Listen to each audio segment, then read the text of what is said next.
Attachment is one of the most powerful forces in human psychology, yet it is also one of the most misunderstood sources of suffering in many ancient philosophical traditions.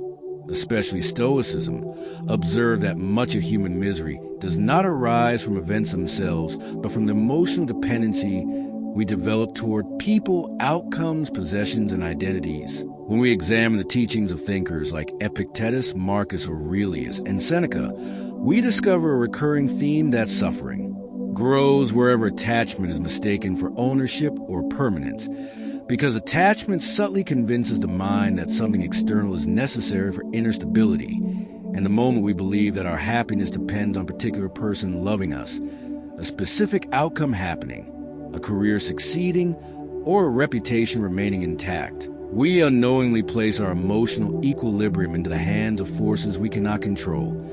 The Stoics did not argue that love, ambition, or appreciation for life's gifts are wrong, but they warn that emotional dependence transforms natural affection into vulnerability, since everything outside our character is temporary, unstable, and governed by circumstances beyond our command. And therefore, when the mind clings to externals, it builds expectations that reality cannot guarantee, which means disappointment becomes inevitable. Imagine someone who becomes deeply attached to the idea that their partner must always remain with them and never change. At first, this attachment may feel like love, but hidden beneath it is a quiet demand placed upon the future, a belief that life must obey one's emotional preferences. And when the relationship changes, as relationships often do, the mind interprets the change as devastation rather than transformation, not because love itself is painful, but because attachment had converted love into possession, and possession creates fear, jealousy, anxiety, and grief. This is why Stoic philosophers emphasize the concept that certain things belong to us and certain things do not, a principle that Epictetus explained clearly when he divided the world into what lies within our control, our judgments, intentions, and actions, and what lies outside our control, other people's opinions, the behavior of loved ones, the course of events, and even our physical health. And when attachment ignores this distinction, it leads us to emotionally invest in what cannot be guaranteed, which means every external change feels like a personal attack against our happiness.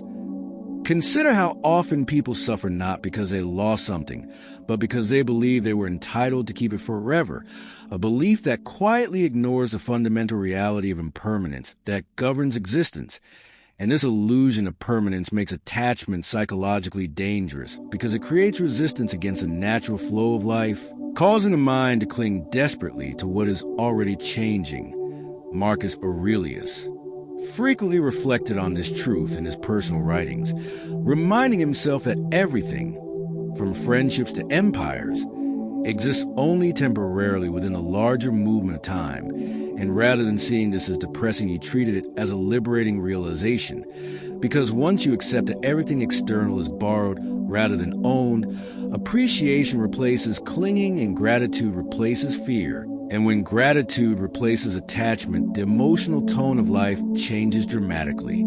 Attachment also intensifies suffering because it strengthens identification, meaning the mind begins to merge its sense of self with the object of attachment, so that losing the object feels like losing part of one's identity, which explains why someone may feel destroyed after a breakup, a failed career path, or the loss of social status, because the mind had fused personal worth with that external element, and when that element disappears, the individual feels empty or directionless.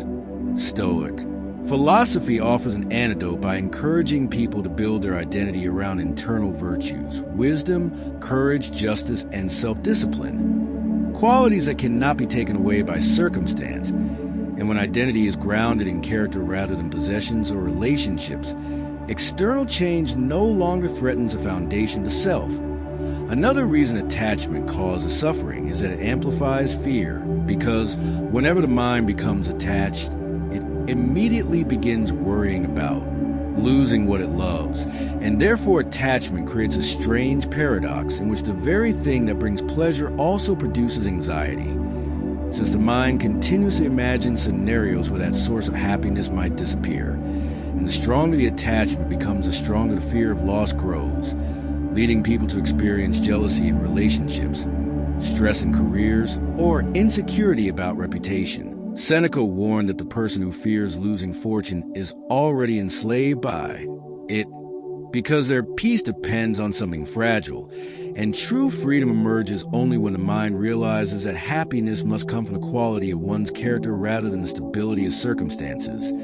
However, Stoicism does not suggest emotional coldness or indifference toward others, as critics sometimes assume. Instead, it proposes a different kind of relationship with the world, one based on appreciation without possession and love without dependency, where we care deeply about people yet accept that they are independent beings whose choices and paths cannot be controlled. And this perspective transforms relationships from arenas of control into spaces of mutual respect and freedom. When you stop clinging to someone as a source of your happiness, you paradoxically become capable of loving them more purely, because your affection is no longer mixed with fear, expectation, or entitlement. Attachment also distorts perception because it biases judgment, causing people to ignore reality in order to protect the object of attachment, such as remaining in unhealthy relationships, pursuing destructive ambitions, or refusing to accept change. And in these situations, suffering increases because the mind resists truths that would otherwise lead to growth or adaptation. Stoic thinkers train themselves to confront reality directly, believing that emotional resilience depends on seeing things as they are rather than as we wish them to be.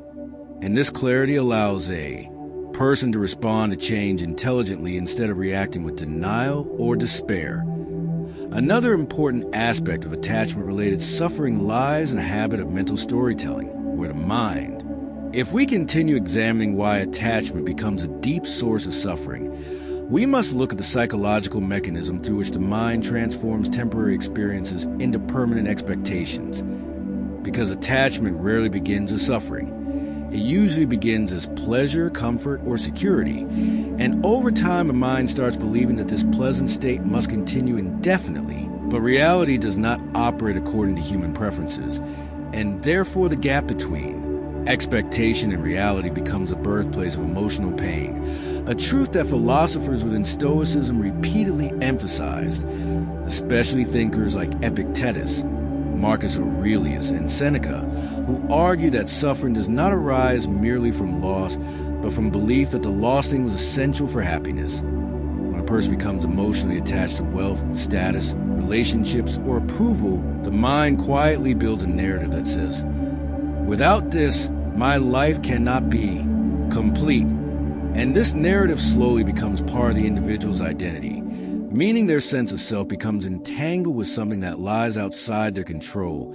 And because the external world constantly changes, attachment ensures that emotional stability remains fragile. Imagine someone who builds their entire sense of worth around recognition or admiration from others. At first, the praise feels empowering, but eventually the mind begins to depend on that validation for emotional balance. And the moment criticism appears or attention fades, the individual feels wounded. Not because criticism itself is unbearable, but because attachment had transformed approval into a psychological necessity. And this is why Stoic thinkers warn that external validation is one of the most dangerous attachments, since the opinions of others are unpredictable and constantly shifting. Marcus Aurelius frequently reminded himself that reputation is merely the echo of other people's thoughts, something that cannot truly define a person's character, and therefore tying one's happiness to reputation is like building a house on moving sand. Because the same crowd that praises today may condemn tomorrow, attachment also intensifies suffering by narrowing perception, causing the mind to focus obsessively on the object of desire or fear, which creates a tunnel vision where all meaning appears to revolve around that single thing, whether it is a relationship, a goal, or a possession. And when the mind becomes trapped in this narrow perspective, it exaggerates the importance of the attachment while ignoring the vast range of possibilities and opportunities that still exist. And this cognitive narrowing explains why people often feel that losing one specific thing means losing everything. Even though life still contains countless paths for growth, connection, and fulfillment, Stoicism counters this distortion by expanding awareness beyond immediate emotional impulses and reminding individuals that their deepest source of stability lies not in external achievements, but in the cultivation of inner character, which remains intact regardless of circumstance. Seneca wrote extensively about this idea, arguing that the wise person enjoys external advantages when they appear, but remains emotionally prepared to live without them, not out of pessimism, but out of clarity about the unpredictable nature of fortune. And this preparedness allows the Stoic to experience success without arrogance and loss without despair. Another dimension of attachment-related suffering appears in the way attachment creates resistance to change. Because once the mind becomes attached, it begins fighting against the natural evolution of life, insisting that things must remain exactly as they are. Yet change is a fundamental rhythm of existence.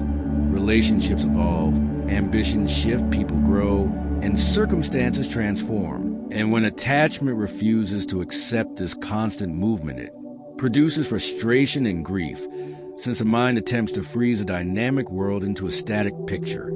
Marcus Aurelius addressed this problem by reminding himself that everything in the universe is part of a continuous process of transformation, and he encouraged himself to view change not as a threat, but as the very essence of nature, comparing to the cycle of seasons where growth, decline, and renewal are inseparable aspects of the same process. Once a person internalizes this perspective, attachment loosens because the mind stops demanding permanence from temporary conditions. Attachment also creates a subtle form of emotional slavery because it allows external forces to dictate internal states, meaning the attached person becomes dependent on circumstances for happiness, calmness, and confidence. And whenever those circumstances shift, the individual's emotional balance collapses. Whereas the Stoic path aims to reverse this dependency by relocating emotional authority within the individual's own rational judgment. Epictetus famously taught that freedom begins when a person stops trying to control what lies outside their power and instead focuses entirely on governing their own thoughts and actions. And this shift from external control to internal discipline represents the core of Stoic liberation.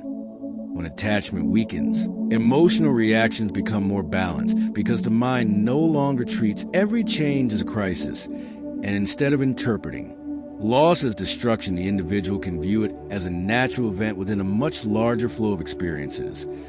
Another important insight about attachment is that it often disguises itself as love, ambition, or passion, making it difficult to recognize because human beings naturally care about people and goals, and caring itself is not harmful. But the problem arises when caring becomes clinging, when appreciation becomes possession, and when aspiration becomes obsession. The Stoics believe that healthy relationships and meaningful ambitions are entirely compatible with emotional freedom, as long as the individual maintains the awareness that these things are gifts rather than guarantees, something to be valued but not dependent upon for identity or peace of mind. In this way, Stoic philosophy encourages a form of engagement with life that is both passionate and detached, where individuals fully participate in relationships, work, and society while maintaining the understanding that their inner stability does not depend on the permanence of those.